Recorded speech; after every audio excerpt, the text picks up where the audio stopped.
Okay, isang palang araw mga teknik at meron tayong isang Yamaha na piano rito. So, ang problema ay umukso kaya hindi ko na siya isasaksak. At napansin ko nga mga teknik ang kanyang supply ay 10 to 12 volts DC. So nga lang, itong kanilang power supply kung papansinin ko natin. Ewan kung ito yung talagang power supply niya. Ang input niya is 240.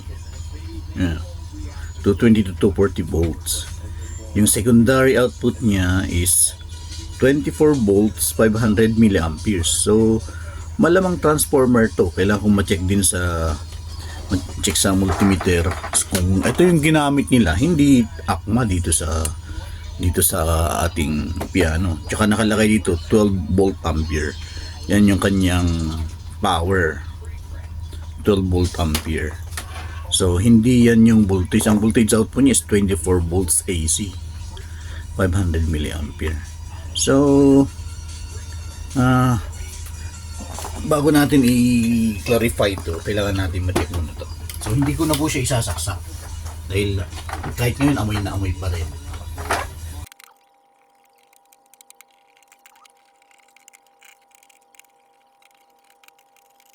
Nako, adik-nik kayo, no? Sunog na sunog.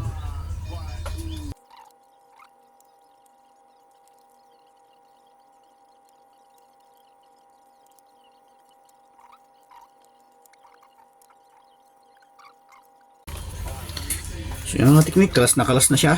So makikita mga teknik, dalawang ceramic capacitor yung nasunog. So far dalawa lang yung nasunog. Ang siste, yan o, sunog na sunog. Yan. Wala, hindi na natin makita ang balyo. Ngayon, since ceramic capacitor lamang naman to, pero applicable sa kanyang power supply. Ayan, try nating i-identify ko ang itong mga capacitor na to. Ceramic. Palagay ko parehas lang din dito, 104 or 105. Binabase ko na lang siya sa sukat mga kateknik. Kung titignan nyo kasi itong mga ceramic capacitor dito sa paligid niya, halos magkakaparehas lang. 104. Ito 104 to. Ito lang natin ilaw. Na 104. 104 din to. Titingnan kasi halos 104 lahat yung mga kapasitor na sa paligid niya. Yan, 104 din.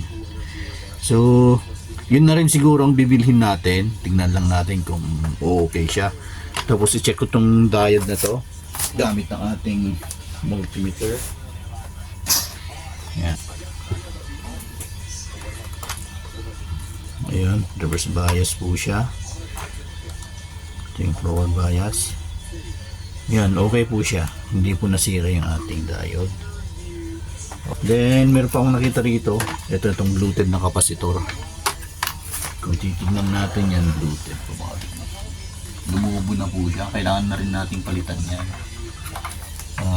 Silipin natin yung kanyang value.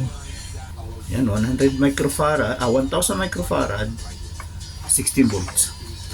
1000 microfarad, 16 volts. Yan, palitan natin. Mga teknik, sunod na sunod.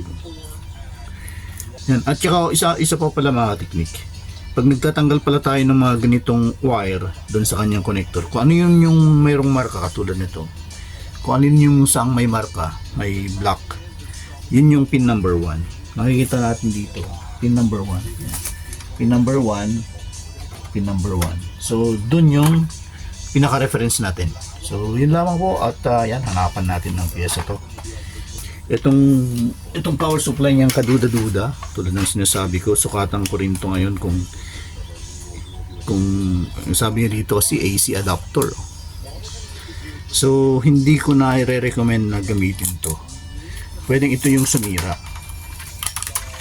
Do titignan natin, meron din naman rectifier diode dito. Pwedeng rectifier diode to. Check din pala natin yung kanyang fuse. Itong fuse na to. Yan. Hindi bumigay yung fuse mga teknik. Hindi bumigay. Kasi overload fuse to eh. Yan. Titignan natin. Dito punta yung pinaka-supply niya. dito, then dumaan dito sa transformer, then tapos dumaan dito sa diode. So pwedeng rectifier to, rectifier diode. So i-rectify niya yung DC, pero nakapagtataka, 24 volts kasi yung output nito eh, 24 volts. Ayun, malinaw na 24 volts. Samantalang sinasabing supply is 12 volts lang. 12 volts ampere yan. So hindi yan yung voltahe na nire-required base sa kanyang. So maghanap din tayo ng power supply na pupwede rito. So yan muna, hanap muna tayo ng pyesa. So yung mga teknik, sukatan lang natin yung power supply ng kanilang adapter na ginamit. So nakasaksak na po yung pinaka-adapter niya. Ito yung dulo ng connector.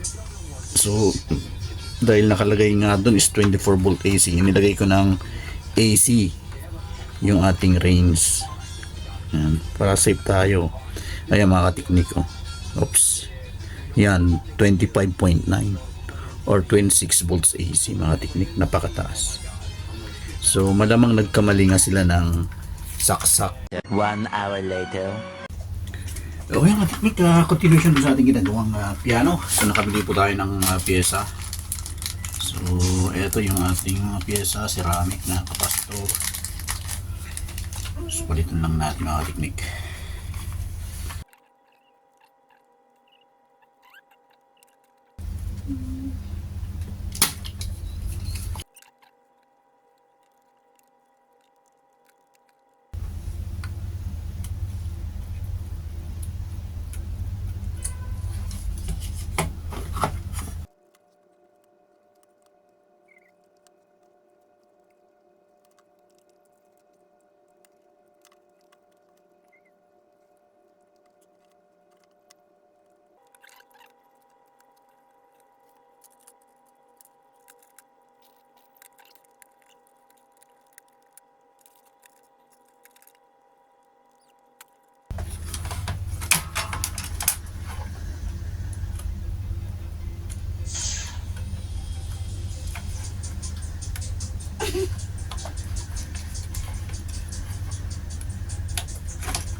Ito mga teknik may polarity.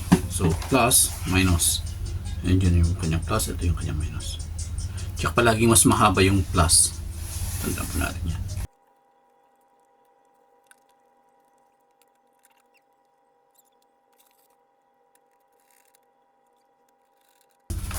Mga teknik, gamitin natin to.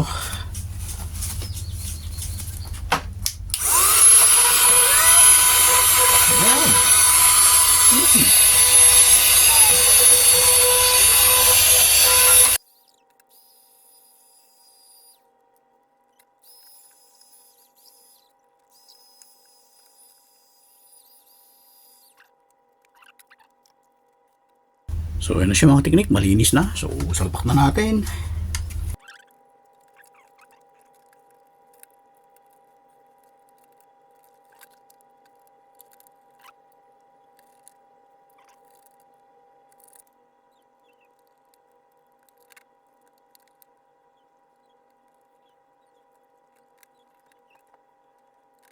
So guys, ito yung gagamitin natin power supply. 1 ampere lang po siya. So which is kung i-convert mo yung nung power supply na dating nakalagay, it's 12 volt ampere. Saktong 12 watts din to. Ito pure power talaga. Purely resistive na power. 12 watts. So sukatan natin. Sukatan natin yung output niya.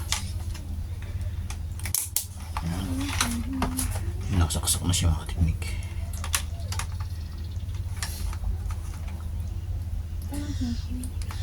O yan.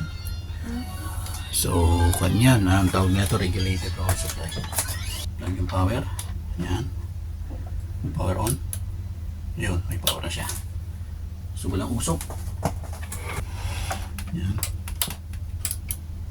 Yan, wala na usok mga teknik.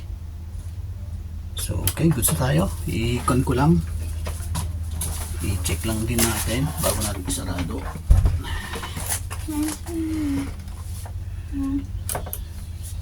Yan, meron siyang. Ayun, praise God. Can I try?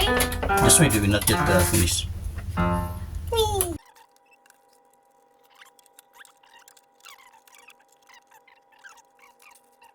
Check natin. Power. Yan. Minimum, maximum.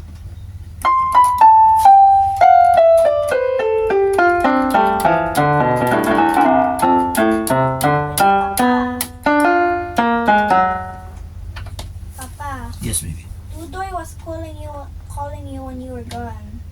Who's Dudoy? Oh, yeah, I know.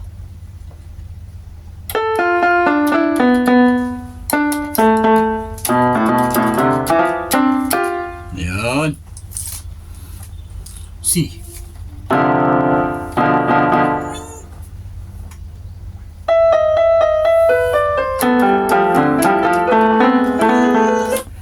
So, yan lang mga teknik. At yan, hanggang dito na lang tayo. At salamat sa Panginoon at naayos din. So, yun lang din yung naging problema. So, yan. Thank you sa inyong suporta and more power sa inyong lahat. God bless.